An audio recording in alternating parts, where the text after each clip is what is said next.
Shalom, shalom. First and foremost, I want to give all praises, glory, and honor to Yahweh, Bahasham, Yahweh Shai, Bahasham, Rachak, Qudash. Double honors to the apostles and elders of Great Millstone. Salutations, much love and respect to you, Akim, out there pushing this word out in truth and sincerity. And this lesson is going to be based upon this interview with Jason Whitlock and Bishop Nathaniel of the IUIC. I did a lesson last night about 3-4 in the morning, and for some reason my microphone wasn't working, and it was fresh on my mind at that time, so I'm just doing another one. For some reason the Spirit had that happen, and we'll find out why. Okay, but this here interview was there was a point that I wanted to make dealing with this interview, because he said something concerning polygamy, or really polygyny, right? He said that he was not into, he didn't like that he saw polygyny going on in the ancient or the old school, One West, I guess he's referring to. He said that was one of the reasons why he started his own thing, because polygyny and backbiting, all kind of different things. And my thing is, polygyny is not against the scriptures. Polygyny is not against the Bible. Okay, there's many of our forefathers that had multiple wives. Okay, so that was a thing of emotion. That was a thing of trying to cater to the women in your congregation. And why do they do that? Because the women bring money. The women are the biggest consumer bases in the world. Okay, they're always the ones spending. That's why most of these ads are targeted to women. But us being in this truth, it's not supposed to be catering to women. It's not supposed to be catering to anybody. It's really just supposed to be the pure words of Yahweh Ba'ashem Yahweh Shai. Okay, so what I'm going to do is I'm going to go to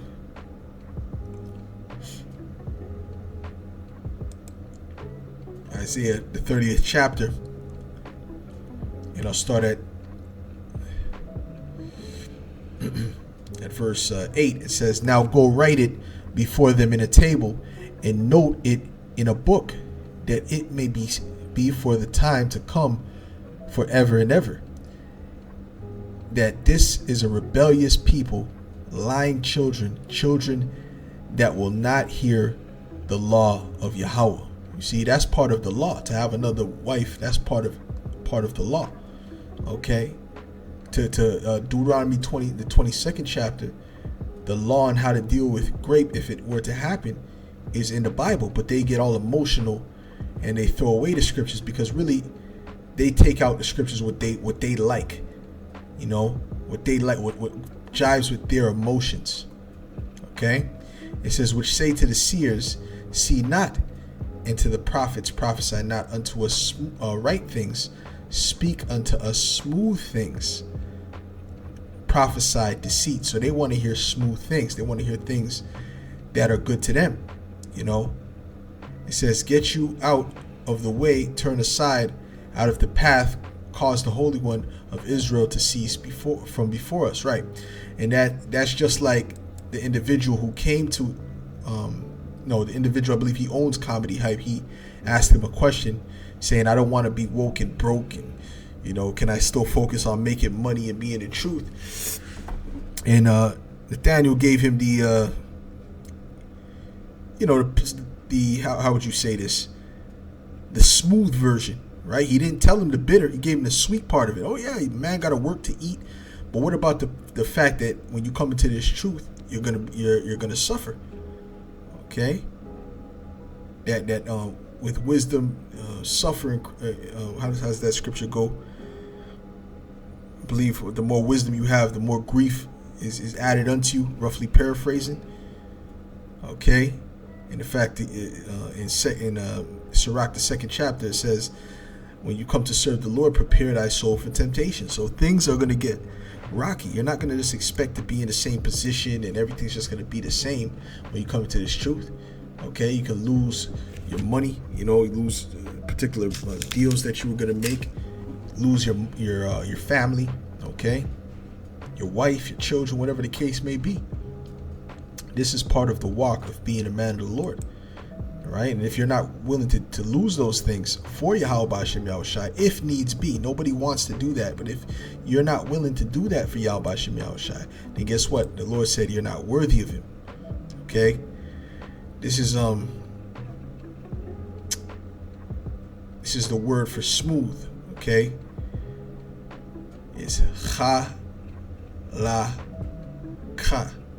Halakha. All right. Halakha. Okay. And it says portion, parcel, piece, field, flattering. Okay. They want to hear flattering words. Oh no, you don't got to do nothing. You this and that. All right. You just gotta, there's no problem if you focus on the world and you have one foot in the world, one foot in the truth. That's not a problem. Okay. Flattery, ground, places, smooth things, portion, parcel of ground, smooth parts, smoothness, flattery, smoothness, smooth parts, slippery. Okay. So you get the point. It's dealing with flattery. Okay. It's dealing with flattery. Things that are good to their ears. Okay.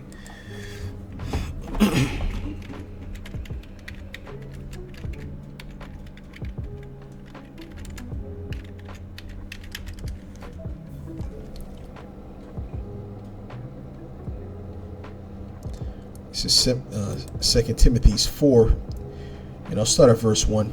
It says, I charge thee therefore before the Most High, and Yahweh, and the Lord Yahushai Hamashiach, who shall judge the quick and the dead at his appearing in his kingdom. And that's another thing. They don't push the name of Yahushai. Okay, they push the name of Christ, and that's not his name. His name is not Jesus the Christ. His name is Yahushai Hamashiach. Okay? It says, preach the word, be instant in season and out of season. Okay, so you're supposed to go out when it's hot and when it's cold. Reprove, rebuke. Okay, so our people just coming into this thing, they need to be rebuked. They're going off on many things, so you rebuke them on certain things. I mean, you don't shove too much down their throat, but certain things they have to be reproved, and you have to reprove their thoughts. Okay, so that they can come into the truth and be converted. Okay, not just in the word, but in deed. It says exhort with all long suffering and doctrine, for the time will come when they will not endure sound doctrine. Right? Which what does the word sound mean? It means to be whole, 100%. Okay, they have to endure the 100% doctrine, because when you don't have 100% doctrine, what happens is you leave an opening. You leave an opening for these apologists, these so-called Christians, these people that oppose you, to come in and say, wait a minute, that doesn't make sense because such and such and such, right? But when your doctrine is tight, right? It's very tight. Then guess what? There's nowhere that they can enter, right? The Lord said He would give us a mouth that they would not be able to gainsay nor resist. But after their own lusts shall they heap to themselves teachers having itching ears, and they shall turn away their ears from the truth, and shall be turned unto fables. Now let's look at this in the NLT, just that part. Let's deal with that part. Just 2 Timothy 2, 4 and 5. It says, but you should keep, was that it? Oh no, Salaka. It says 2 Timothy 4 and 3. It says, for a time is coming when people will no longer listen to sound and wholesome teaching. They will follow their own desires and will look for teachers who will tell them whatever their itching ears want to hear. And that's what people do, especially women. Okay, they look for exactly the right things, the things that sound right to them. Not the right things, but the things that sound right to them, what they want to hear, what strokes their ego, what makes them feel good. Don't worry, you can come to this truth and get a husband and this and that. And we don't believe in polygyny and all these different things, because they don't want to deal with the straight rawness and the truth of the scriptures. Because the scriptures clearly, that's not against the law. All right. Matter of fact, let's get that. Okay.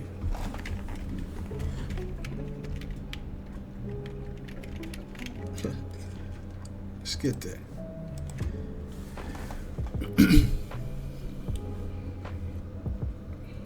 It's Exodus 21, verse 10. It says, matter of fact, it says, if he take him another wife, right? Her food, her raiment, and her duty of marriage shall he not diminish. Okay, so what does that mean? That means that if he takes another wife beside the wife that he has now, he cannot diminish the things that she has, right? Whether it be sleeping with her, whether it be providing food and shelter, and and all these different things, you can't diminish that. Okay, you have to make sure she's taken care of. All right. Now, you have to have some sort of resources to do that. Okay. In the ancient world, you had to have some sort of resources to be able to do that. Obviously, because you had to take care of them. That's not a choice. That's a duty.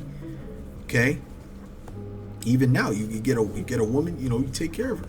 You do what you got to do. But the point is, it's not against the law. If a man wants to get a second wife, that's not my business. That's his business. Okay. He does what he wants to do. Okay, as a man, that's not against the scriptures. There's no law that says you can't do that. Okay, when it speaks about a bishop should be, that was advice for the bishop. And it's the same type of advice that he was given when it came to he rather not that a man would marry at all, because why? Women are a distraction. Okay, what they would do is they would take your mind from the truth, and you will have trouble in the flesh. Okay, but he said what? He said if they would marry, they had not sinned. Okay, so it's the same concept. A bishop is better that a bishop doesn't have multiple wives and all these different things. Meaning what? Because he's a head of a church. Everyone's not a bishop, by the way. A bishop is like a high-ranking person within the church. Okay, because he has to focus and tend to a bunch of people under him. He doesn't have time to be jumping and dealing with a bunch of wives like that, right? But if he had multiple wives, who could say anything about that, right? Because even the Lord even said the king is not supposed to multiply wives to himself like that, because he's supposed to focus on the matters of the kingdom. But guess what? King David had multiple wives. He was going around collecting wives like Pokemon, man. Okay. Then you had King Solomon. We know he had 1,000 wives, and he didn't go off by having the wives. He went off by following after their gods. Matter of fact, the Lord said to King David, if you wanted such and such, all you had to do was ask me. He said he would have gave him more wives. That's what he said. If that's what he wanted, dealing with Beersheba, man. Okay, so you need to read the scriptures and read it without emotions. Okay, so that you can come and tell the truth. Because you saying that is leaven. You saying, oh, there's no polygyny in the Bible. That's leaven. Because I just read it. Okay. If he take him another wife, this is the law, this is Exodus. Her food, her raiment, and her duty of marriage shall he not diminish. Okay, and as a matter of fact, let's type in the word two wives, and you're gonna see there's plenty of people, and there's people who had more than two wives. Okay, of course, So this is our forefather Jacob. The way the nation was started was through 4 different women. Okay, it wasn't through one woman. All right, it's through 4 different women. Okay, it says in Lamech. So let's go down to where we're dealing with the Israelites. Okay, let's go to Deuteronomy 21:15. It says, if a man have 2 wives, one beloved and another hated, and they have borne him children, both the beloved and the hated, and if the first born son be hers that was hated, okay, showing you that was not uncommon, okay, and this is the law, and this is it's very hypocritical, because this is the camp that's always talking about the laws, the statutes, the commandments, and they say it all theatrical, okay, but then when you bring out the law, they get emotional. No, you can't do that. Well, wait a minute, and the law says we can. Okay, it says, then it shall be when he maketh his sons to inherit. Well, this is the continuation of what I was reading there. Matter of fact, I'm going to go up again and read it again. If a man have 2 wives, one beloved and another hated, and they have borne him children, both the beloved and the hated.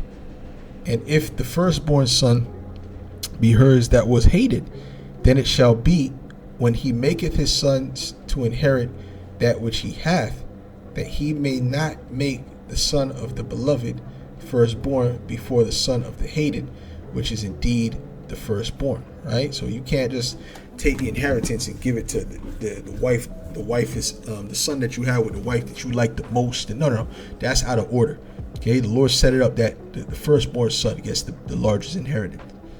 Okay, it says, but he shall acknowledge the son of the hated for the firstborn, by giving him a double portion of all that he hath. For he is the beginning of his strength. The right of the firstborn is his. Okay, so that's showing you that 2 wives was not uncommon. Okay, saying this is speaking about a particular man. Oh yeah, this is Hannah's husband, right? Remember Hannah, right? That was the mother of Samuel. Said, and he had 2 wives. The name of the one was Hannah, and the name of the other Peninnah. And Peninnah had children, but Hannah had no children. Okay, and guess what? The Lord balanced out that situation because he loved Hannah.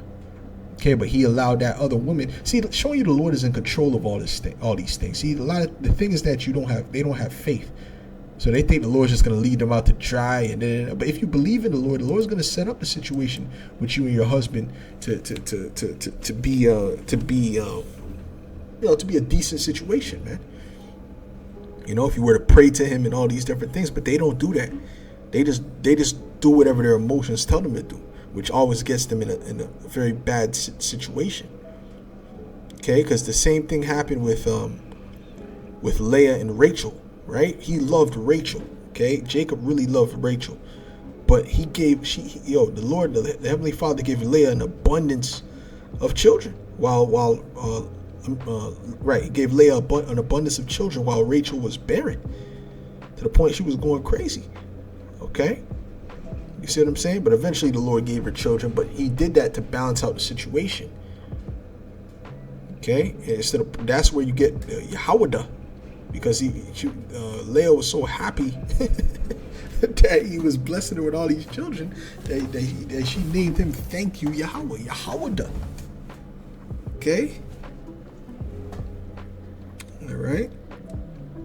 So, anyways, there's a bunch more, man. Okay, and David's 2 wives were taken captives, Ahinoam and Jezreelites, and Abigail, the wife of Nabal the Carmelite, and he had eventually a lot more than 2 wives. But anyways, that's besides the point. So you see the point, and that the reason, like I told you, the reason they're teaching that is because that's how you keep the women engaged. When you tell them lies, they'll give you money, and they'll stay with you and all these different things. But we don't care about that. We care about telling the truth. We're not trying to tell them smooth things or what they want to hear. We're telling them the truth. Okay, let's get this.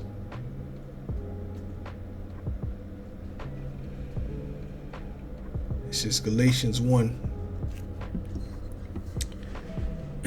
and verse. Matter of fact, let me get this first. Let's get 2 Timothy's. 2 Timothy's 3 and 6.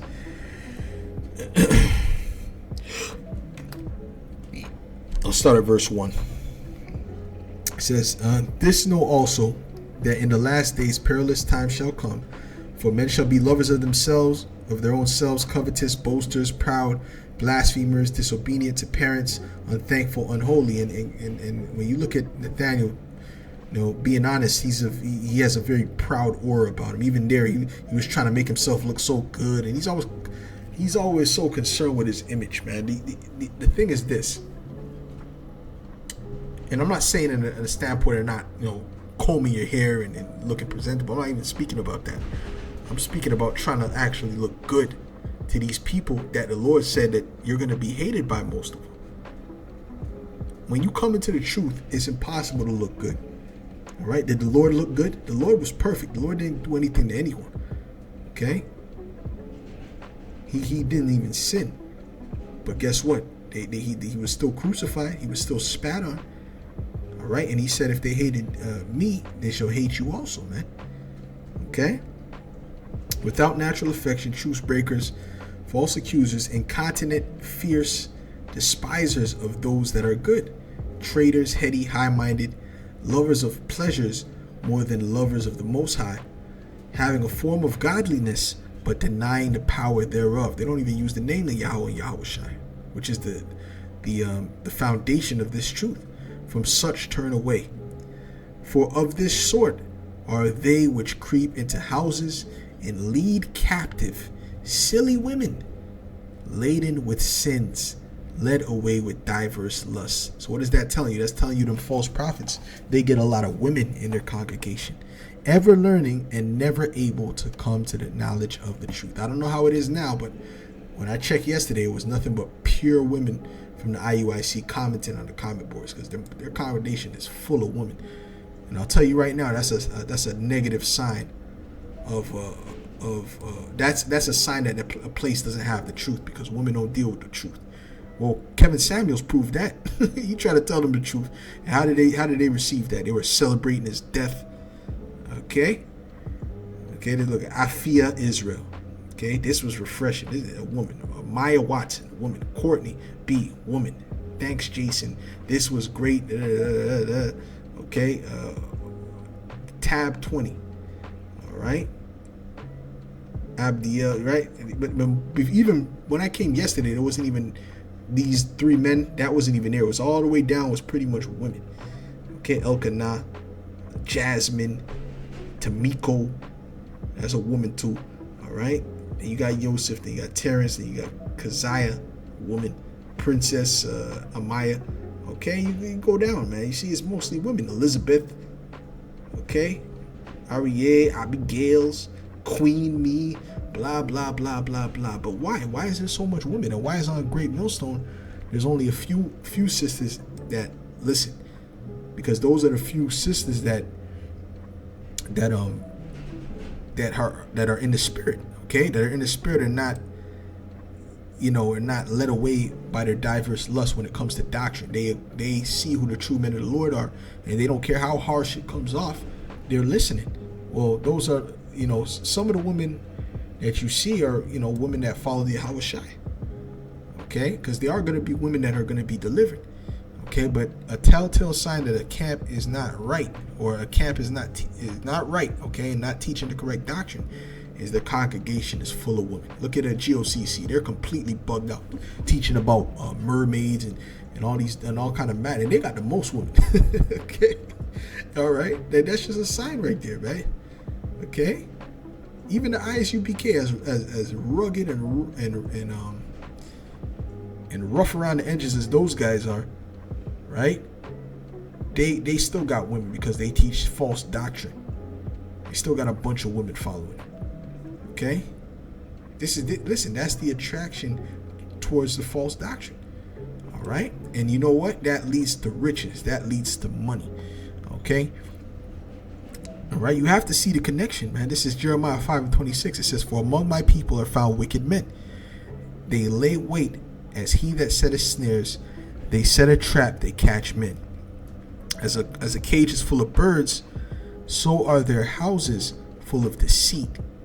Therefore they are become great and waxen rich." Why? Because their houses are full of deceit. When you teach deceit, if we were to teach false doctrine right now, we could have all kind of people giving us money.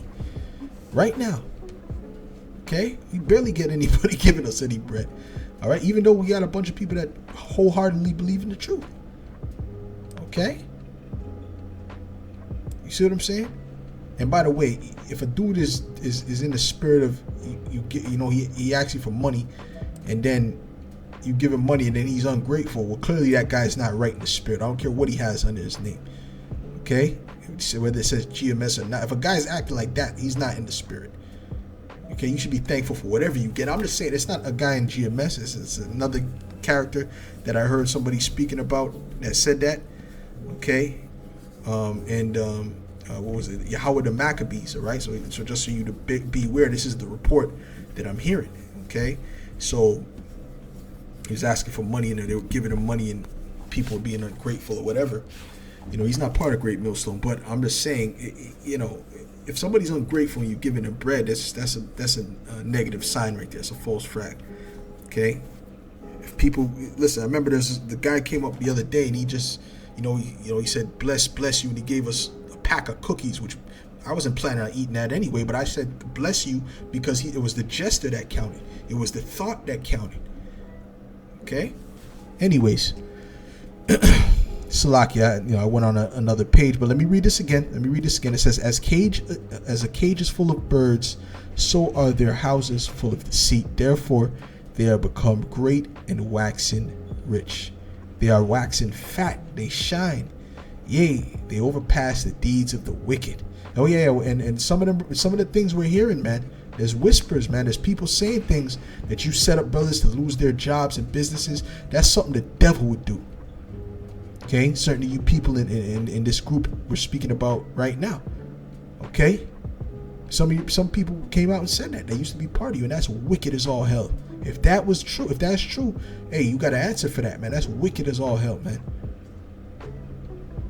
The scriptures say if a man defraud his neighbor of his wages, he is a murderer. Because that man has a family too. See, that's what it means, man. These dudes Jake be wickeder than Esau, man. I'm talking about Jake's that in the truth. Some of them do things that are wickeder than the devil himself, man. They are waxing fat. They shine. Yea, they overpass the deeds of the wicked. They judge not the cause of the fatherless, yet they prosper. That's why you're prospering. This is not the time for the righteous to prosper. This is not the kingdom that the righteous would prosper in. And you're boasting in that. Oh, we're doing this. We're flying here. We're doing this. We're opening a school. Listen, this is not the place the righteous would prosper in. The scriptures say that the rich sit in low place. Because how are we rich? We're rich spiritually, in the spirit. And the right of the needy do they not judge? Shall I not visit for these things, saith Yahweh? Shall not my soul be avenged on such a nation as this? So that's what I had to say, man, dealing with pushing of a world-friendly doctrine, which at the end of the day is all for the money. It's all for the Benjamins. Okay? That's what it all breaks down to. So with that, Lord's willing, you were edified through the Spirit. I want to give all praises, glory, and honor to Yahweh, Ba'ashem, Yahushai, Ba'ashem, Chakudash. Shalom.